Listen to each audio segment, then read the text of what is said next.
Hi guys, welcome to JM Astrology.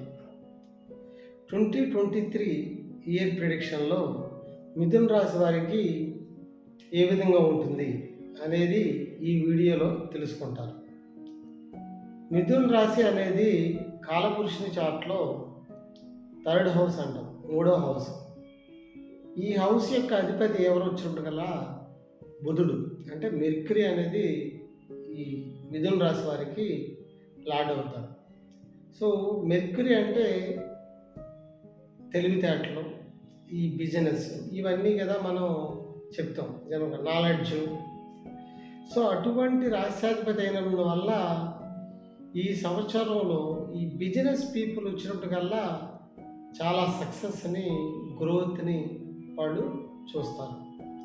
ఎందుకంటే ఇప్పుడు main ఈ రాశి వారికి గోచారం ఏ విధంగా ఉంది, గోచారంలో ఉండే ప్లానెట్స్, మేజర్ ప్లానెట్స్ యొక్క పొజిషన్ బట్టి, అంటే మేజర్గా అంటే ఏంటివి, ఇప్పుడు ఒక్కో హౌస్లో ఎక్కువ కాలం ఉండే ప్లానెట్స్. ఫర్ ఎగ్జాంపుల్ ఈ ఇయర్ ప్రిడిక్షన్స్ మనం చెప్పాలంటే 4 ప్లానెట్స్ని మనం మేజర్గా తీసుకుంటాం.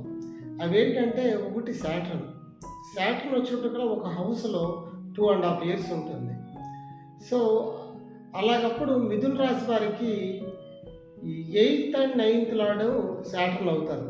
సో అటువంటి లార్డు ఇప్పుడు మొన్న January 17th 2023 మకర రాశి నుంచి కుంభరాశిలోకి ట్రాన్సిట్ జరిగింది, మార్పు అనేది సాటర్న్ జరిగింది.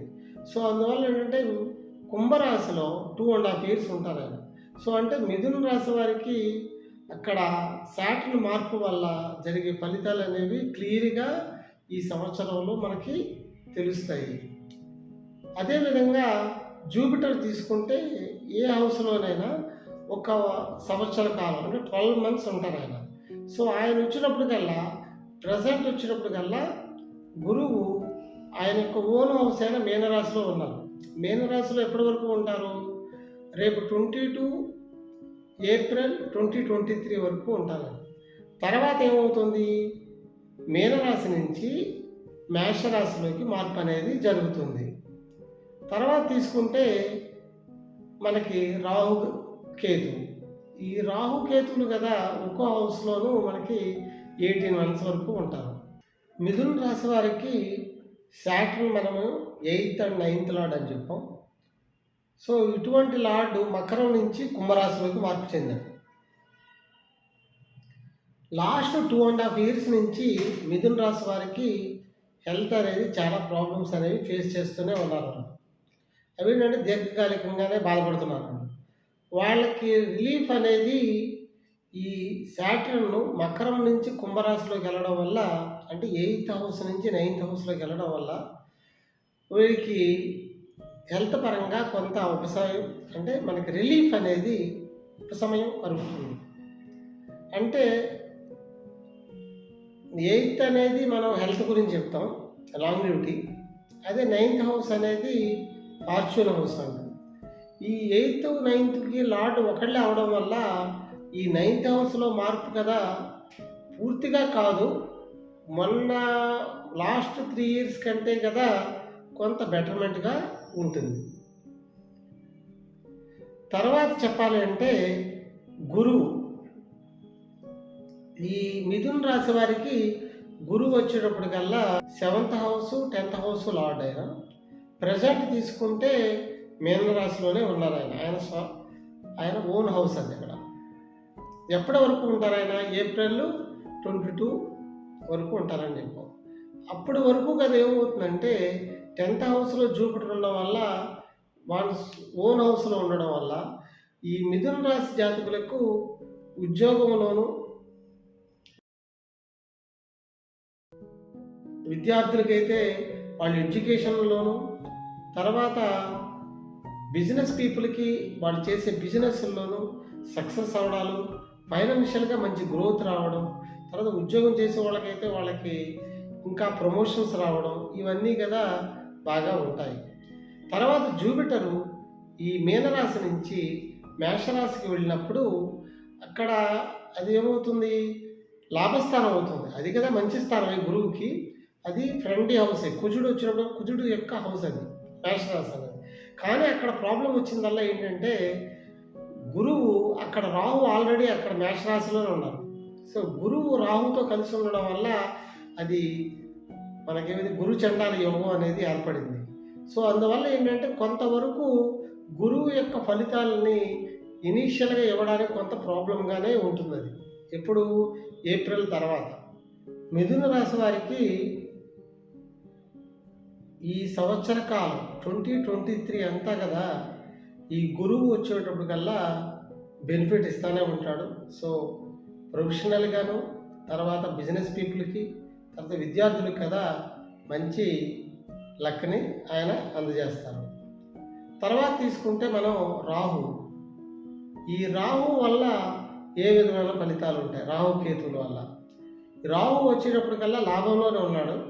మిథున రాశి వారికి 11th హౌస్ అయిన మేష రాశిలో రాహు ఉన్నారు. ఎప్పటి వరకు? అక్టోబర్ 30th వరకు కదా. సో, రాహువుకి 11th హౌస్ అనేది అంటే గెయిన్స్ అంటాం మనం. సో, రాహువుకి అది మంచి ప్లేస్ అది. సో, ఇక్కడ ఆయన ఈ రాహు ఇక్కడ ఉన్నంత వరకు కదా వీళ్ళకి ప్రొఫెషనల్‌గా కానీ, ఫైనాన్షియల్‌గా పరంగా కానీ చాలా సక్సెస్‌ని, గ్రోత్‌ని ఇవన్నీ కదా ఆయన అందజేస్తారు. కేతువు తీసుకుంటే తులారాశిలో ఉన్నారు. తులారాశిలో ఏ హౌస్‌లో ఉన్నారు? అది 5th హౌస్‌లో ఉన్నారు. 5th హౌస్ కేతువు అనేది మిథున రాశి వారికి తులారాశి అనేది 5th హౌస్ అవుతుంది. ఈ 5th హౌస్ కేతువు అంత ఎఫెక్ట్ కాదు, కానీ ఈ రాహు వల్ల మాత్రం చాలా బెనిఫిట్స్‌ని పొందుతారు. సో, అక్టోబర్ తర్వాత ఏమవుతుంది? రాహు వచ్చేటప్పటికల్లా 10th హౌస్‌లోకి వెళ్తుంది. కేతు వచ్చినప్పటికల్లా 4th హౌస్‌లోకి వెళ్తుంది. అంటే 10th హౌస్ అయిన మీన రాశిలోకి, 4th హౌస్ అయిన కన్యా రాశిలోకి మార్పు అనేది జరుగుతుంది. ఈ 10th హౌస్‌లో రాహు ప్రొఫెషనల్ పరంగా కొంత వర్క్‌లు, కొంత బెనిఫిట్ చేస్తారు, కానీ మరీ అంత లాభంలో ఉన్నంత బెనిఫిట్ అయితే ఉండదు. వీరేంటంటే చేసే జాబ్ మీద కాన్సంట్రేట్ చేయడాలు కొంచెం తగ్గుతుంది. వీళ్ళకి వచ్చేటప్పుడు సాటిస్ఫై కారు వీళ్ళు. ఏదో జాబ్ చేస్తూ ఉంటారు, అందులో గ్రోత్ ఉన్నా వేరే జాబ్‌లు ట్రై చేయడాలు, వేరే జాబ్‌లోకి వెళ్ళడాలు, ఈ విధంగా సాటిస్ఫాక్షన్ లెవెల్స్ అనేవి తక్కువగా చేసేటట్టు చేస్తుంది. ఏది? రాహు అనేది 10th హౌస్‌లో ఉండడం వల్ల. అదే కేతు 4th హౌస్‌లో రావడం వల్ల ఏమవుతుంది? 4th హౌస్ కేతు అనేది మంచిది కాదు మళ్ళీ. ఎందుకంటే 4th హౌస్ అంటే మనకి మదర్‌ని రిప్రజెంట్ చేస్తుంది. సో, అందువల్ల మదర్ హెల్త్ కదా కొంత పాడవడానికి ఈ పీరియడ్‌లో అక్టోబర్ తర్వాత ఛాన్సెస్ ఉంటాయి. సో, మిథున రాశి వారికి ఓవరాల్‌గా చెప్పాలి అంటే సాటర్న్ కొంత ఇప్పటి వరకు ప్రాబ్లమ్స్‌తో ఉన్న వాళ్ళ హెల్త్‌కి వచ్చేటప్పటికల్లా కొంత రిలీఫ్‌ని ఇస్తున్నారు. 8th హౌస్ నుంచి 9th హౌస్‌లోకి వెళ్ళడం వల్ల. తర్వాత వచ్చేటప్పటికల్లా గురువు అయితే వాళ్ళకి ప్రొఫెషన్‌లో కానీ, బిజినెస్ పీపుల్‌కి అయితే బిజినెస్‌లో కానీ, విద్యార్థులకైతే వాళ్ళ విద్యారంగంలో మంచి బెనిఫిట్స్‌ని, సక్సెస్‌ని పొందుతారు. రాహు కేతువుల్లో రాహు వచ్చినప్పటికల్లా లాభస్థానంలో ఉండడం వల్ల అక్టోబర్ వరకు వీళ్ళు చాలా బెనిఫిట్స్‌ని, లక్‌ని, తర్వాత సక్సెస్‌ని రాహు వల్ల వీళ్ళు పొందుతారు. వీళ్ళకి హెల్త్ పరంగా కొంతవరకు ప్రాబ్లం ఉంది కాబట్టి ఆ హెల్త్‌ని కొంత బెటర్మెంట్ చేసుకోవాలంటే లార్డ్ వెంకటేశ్వర స్వామిని పూజిస్తే కొంత రిలీఫ్ అనేది ఈ మిథున రాశి జాతకులకి వస్తుంది.